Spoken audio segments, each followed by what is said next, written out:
The liquid culture. It's Pinot time, friends. Pinot Noir, episode 1. The next 8 weeks, we're going to be doing Pinot Noir Wednesdays. Every single Wednesday, one bottle of Pinot Noir. And, I don't know, maybe at the end I'll crown a champion.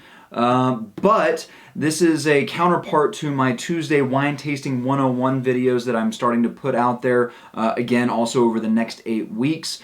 So since those are a little bit more basic, just kind of teaching people how to taste, getting people excited about tasting with intent, I wanted to put something out there that was a little bit on the nerdy side as well, something to really kind of dig our claws into and really geek out on, and what better to do that with than Pinot Noir. One of the more versatile grapes that's out there, a grape that is grown all over the world, in some places much better than others, and a wine that can take on a myriad of flavors and aromas, from your light, fruity, not so serious versions all the way up to your really dank, dirty, earthy, crazy serious expressions out of Burgundy and Oregon and things like that. So, again, this one will be a little bit longer, much like the video that I posted yesterday. A little bit longer version of that video than I'm planning for the upcoming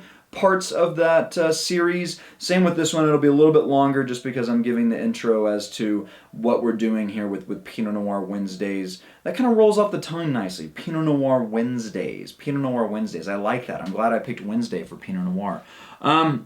But yeah, so just going to do one bottle. I got the Pinot Noir Zalto glass. Gotta do that. I don't really ever drink out of this glass.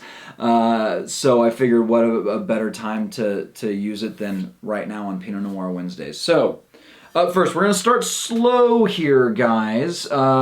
Unknown producer to most of you probably, but if you watched my video yesterday, you'll see that I did the Signor Vineyards Pinot Gris in my Tasting 101. And I'm using Signor here because I was picking out wines that I wanted to do, first of all, for the Wine Tasting Tuesday. Man, that actually works out well too. Wine Tasting Tuesday.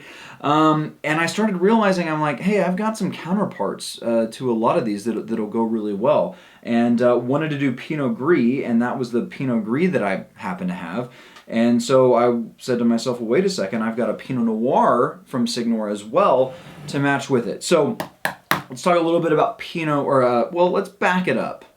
You guys watching these videos, the Pinot Noir Wednesday videos, probably know enough about wine to where I don't need to tell you everything about Pinot Noir. I mean, Pinot Noir is a thin-skinned grape.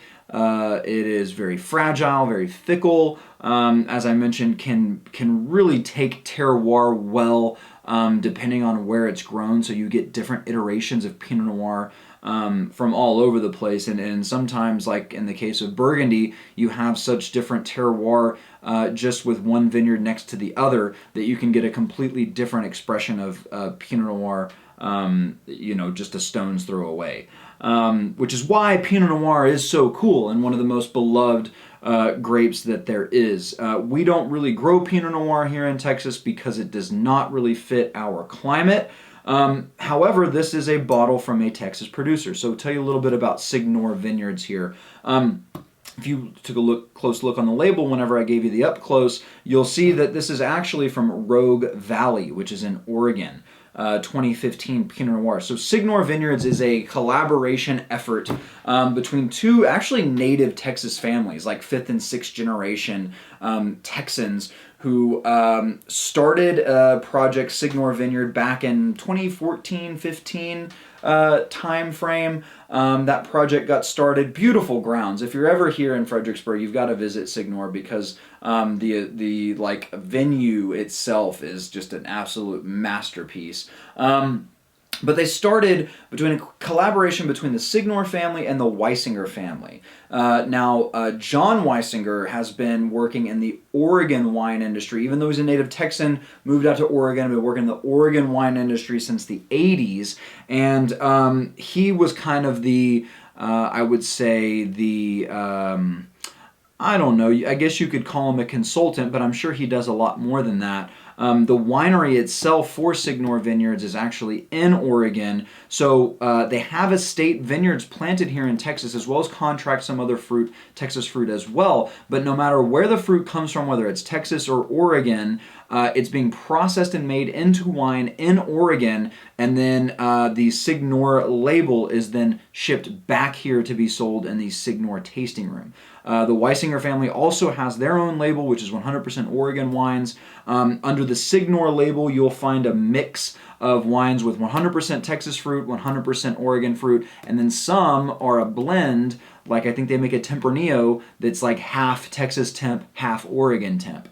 Which is really cool. But all of their labeling is incredibly transparent, so I'm not mad about it. I'm happy to have somebody here in Fredericksburg that's bringing Texas wine, good quality Texas wine to the scene, as well as some wine from Oregon as well. So you got all the specs right here on the back of the label. Clearly it's from Oregon, gives you the elevation, bricks, pH, all that fun stuff. So this Pinot Noir comes from the Fort Miller Vineyard in Rogue Valley, Oregon. It is at an elevation of about 2,000 feet on an east-facing slope. Harvest date, not really all that important.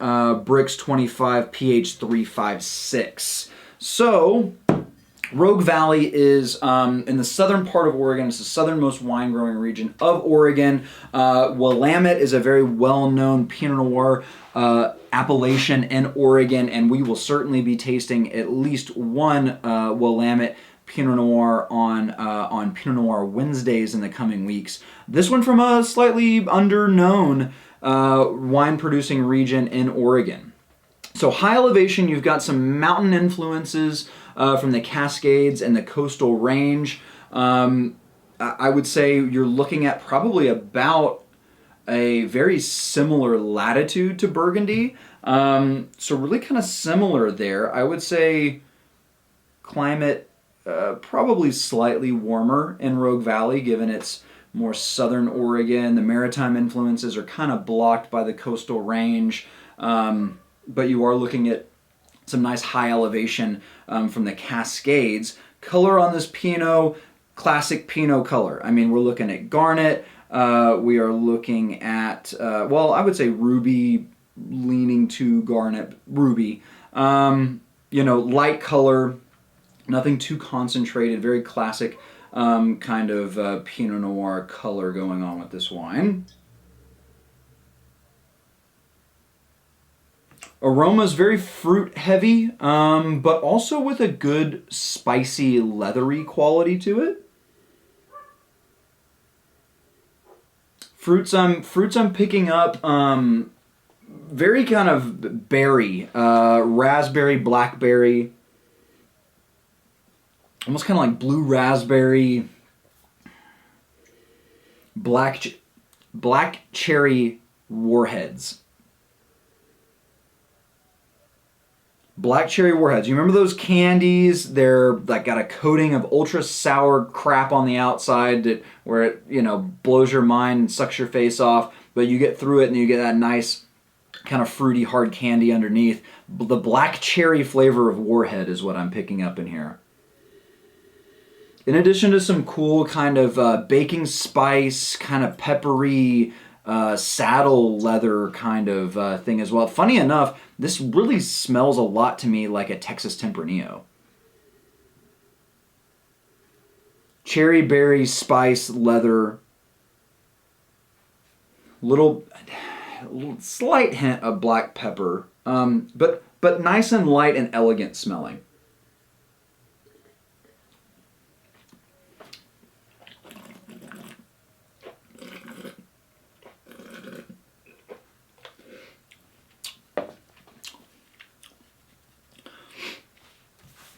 Light-bodied, well, not light-bodied, medium minus to light body. Definitely not a lot of punch from the body. Really good fresh acidity, right? Nice zingy acidity going on with it. Finish is pretty quick.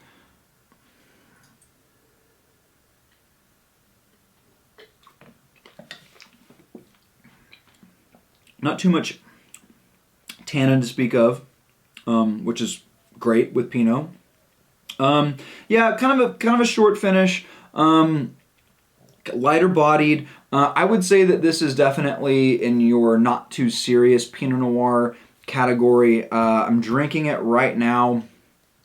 It tastes like it's probably at about a 65-degree temp right now, which I think is nice, but I bet it could go even more of a chill on this one and be a really nice kind of Texas summer Pinot Noir for those of you out there who love to stick with your red wines during the summertime.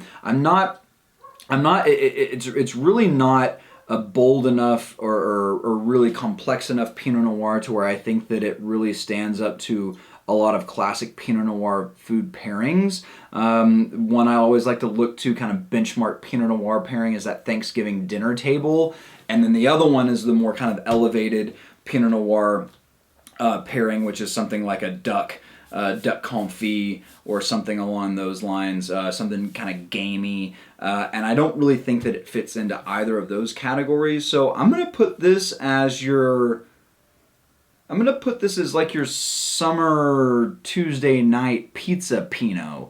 I mean, I know that a lot of times people like to go with their Italian wines for their pizza, but this is kind of a fun, got a little bit of that spice characteristic, a little bit of that peppery quality. Put a nice chill on it. Start drinking it outside on your porch with the nice kind of sun setting, spring summer weather going on while you're waiting on your pizza to be delivered, and then chow down that za with a little bit of this Signor Rogue Valley Pinot Noir. Cool. That's that, guys. That's the intro, first video to Pinot Noir Wednesday, which will be taking place this week and the preceding 7 weeks as well. We've got a lot of fun Pinot Noirs mixed in. I know that this one, again, not too serious and not a lot to geek out about it just because it's a little bit more of an underknown region, underknown producer, but I've got some other fun stuff coming, some kind of big name producers as well as obviously some big regions, Willamette, Burgundy, Sonoma, and we'll really dive deep into some Pinot Noir. It's going to be a lot of fun, guys. So thanks for joining me here today. Mitchell Sherrock, The Liquid Culture. We'll catch you next week. Later.